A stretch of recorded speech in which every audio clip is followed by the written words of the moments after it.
तो इस चैप्टर में आप लोगों ने इलेक्टोरल पॉलिटिक्स में आप लोगों ने अभी तक क्या पढ़ लिया है? आप लोगों ने इस चैप्टर में पढ़ा था एक क्वेश्चन कि हरियाणा के अंदर एक इलेक्शंस का आपको जो है वो बता रखा है इंसिडेंस देवीलाल चौधरी वाला। फिर आप लोगों ने पढ़ा था इलेक्शंस की डेफिनेशन क्या होती हैं और इलेक्टोरल कॉम्पिटिशन क्या होते हैं। आज की हमारा एक छोटा सा क्वेश्चन है पहला कि व्हाट आर इलेक्टोरल कॉन्स्टिट्यूएंसीज।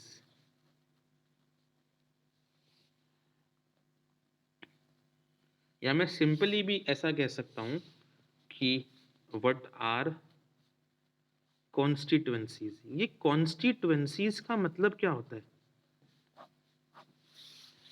मनन परी अनंत, कभी आप लोगों ने जो है वो देखा हो टीवी वगैरह में, जब भी इलेक्शंस होते हैं हमारे यहाँ पर तो कहते हैं कि इस कॉन्स्टिट्यूएंसी से ये जीत गया वो जीत गया।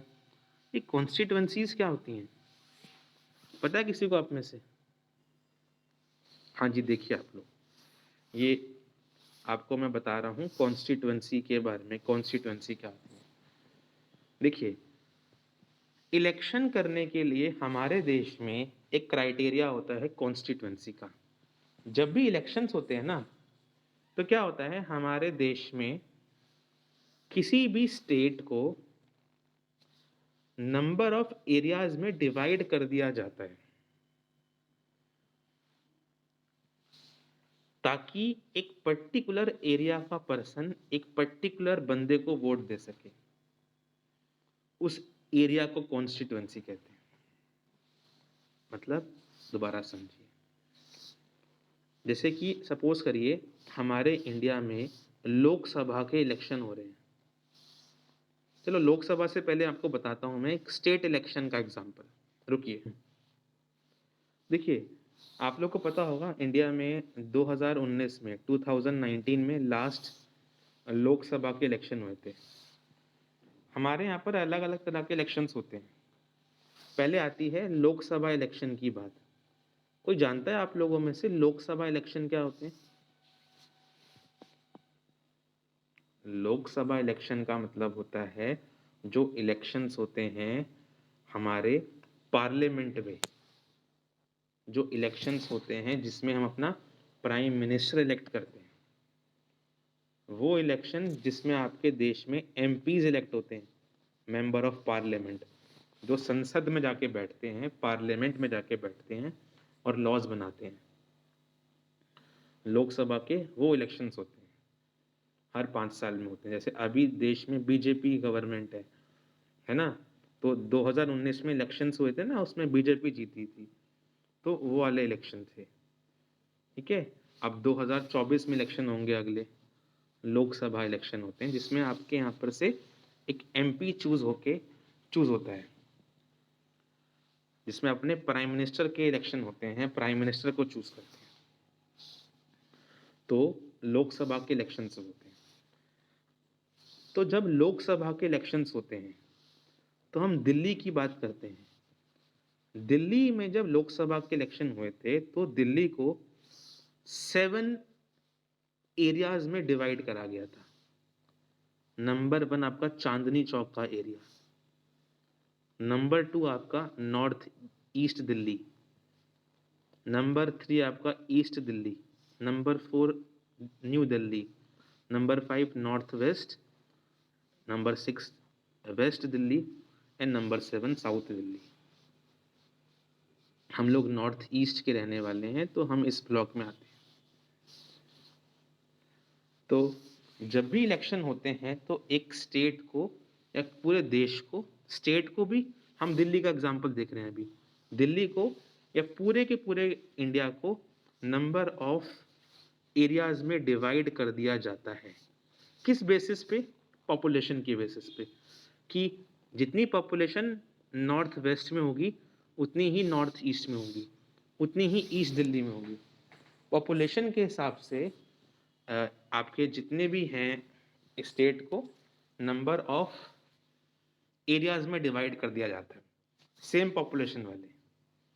अब इससे होता क्या है? इससे होता ये है कि ना, कोई पर्सन एक पर्टिकुलर एरिया में खड़ा होता है।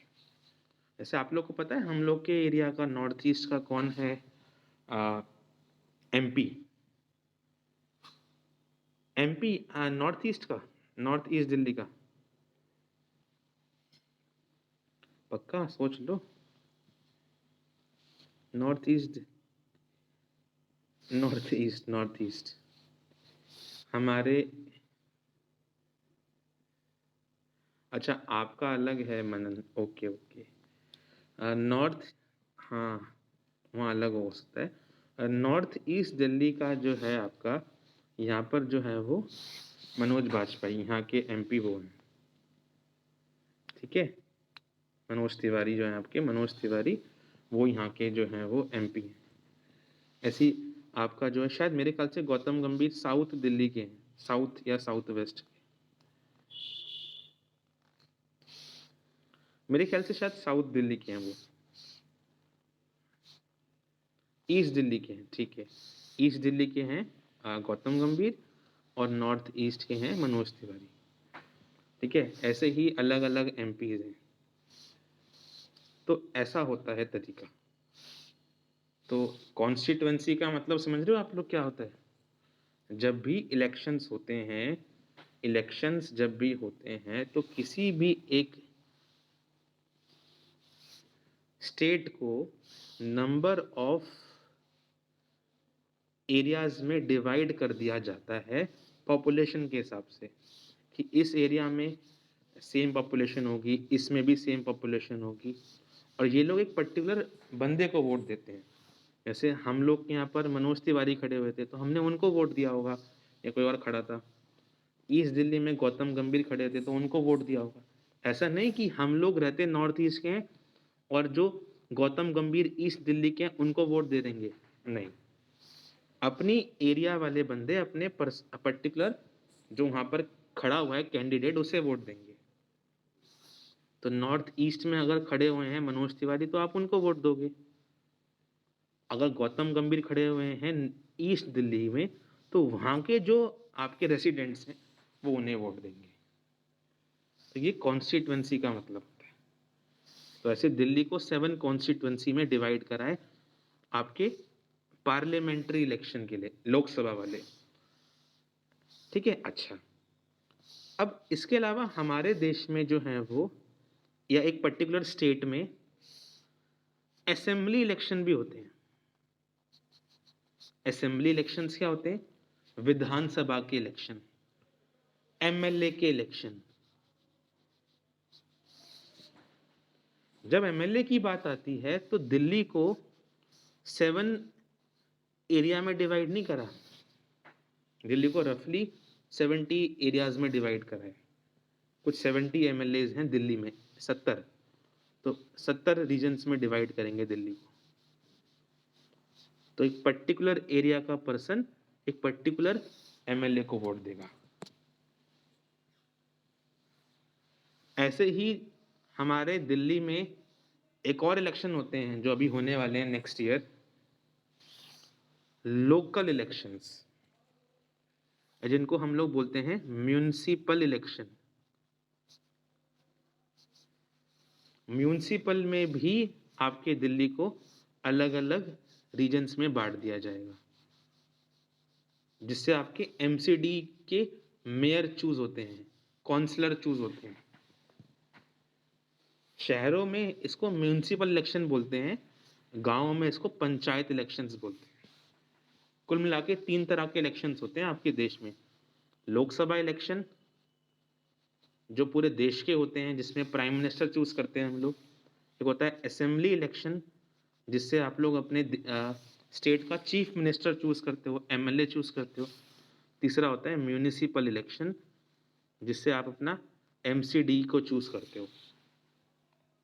तो किसी भी इलेक्शन के लिए आपके स्टेट या आपकी कंट्री को नंबर ऑफ एरियाज में डिवाइड कर दिया जाता है पॉपुलेशन वाइज, कि इस एरिया में सेम पॉपुलेशन रहती है, इसमें सेम पॉपुलेशन रहती है, और वो एक अपने कैंडिडेट को वोट करके जिताते हैं।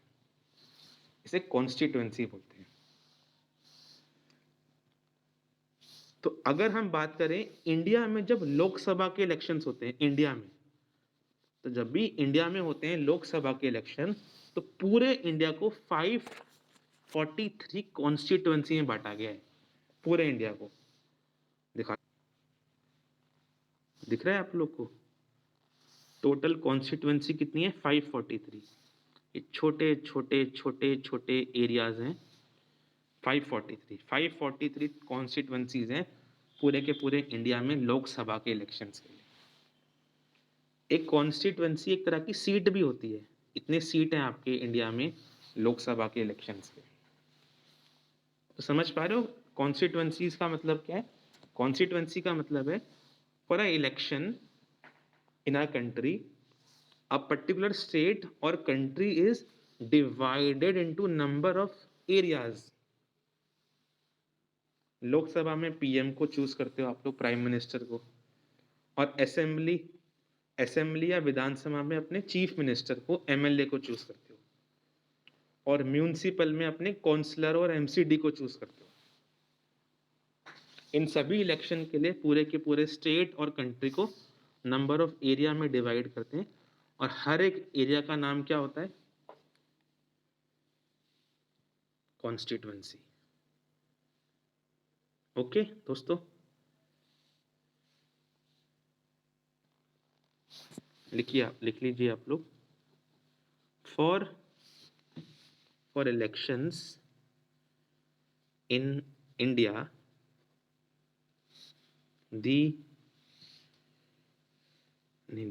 अ पर्टिकुलर स्टेट, कोई भी पर्टिकुलर स्टेट हमारे इंडिया में, अ पर्टिकुलर स्टेट और दी होल कंट्री या पूरी कंट्री को डिवाइड करा जाता है, is divided into number of areas. Election के लिए हमारे पूरे के पूरे देश को या किसी स्टेट को नंबर ऑफ एरियाज में डिवाइड करा जाता है, so that each area has same population which elect, और वो पर्टिकुलर एरिया जो है इलेक्ट करता है अपना एक पर्टिकुलर लीडर या representative, so that each area has same population which elect their representative। तो ऐसे होता है कॉन्स्टिट्यूएंसी की डेफिनेशन।